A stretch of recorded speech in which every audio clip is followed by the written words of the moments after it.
Si Jose Rizal ay isang nasyonalista at polymath ng Pilipino sa panahon ng Espanya sa Pilipinas. Siya ay naitag bilang pambansang bayani ng sambayanang Pilipino. Isang ophthalmologist sa pamamagitan ng propesyon, si Rizal ay naging isang manunulat at pangunahing miyembro ng kilusang propaganda ng Pilipino na nagtataguyod ng reformang pampolitika para sa kolonya sa ilalim ng Espanya. Siya ang may akda ng nobelang Noli Me Tangere at El Filibusterismo at isang bilang ng mga tula at sanaysay.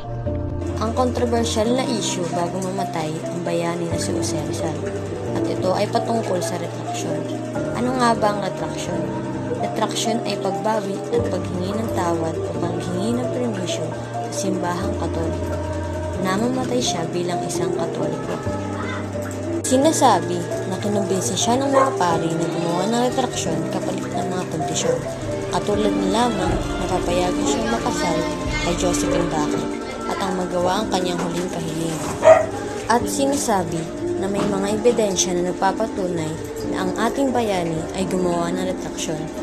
At ito ay ang mga testimonya ng mga pari at ang lumalabas na sulat ng retraksyon kay Rizal. Ano nga ba ang epekto nito sa mga Pilipino? Ayon sa ilan, mas lalong naging takila si Rizal sa pagkilala ng kanyang mga kamalian laban sa pananampalataya. Ngunit, ang dapat nating isipin ay ang sakripisyo na ginawa ng ating bayani na si Jose Rizal dahil sa pagkamatay niya para sa ating bayan.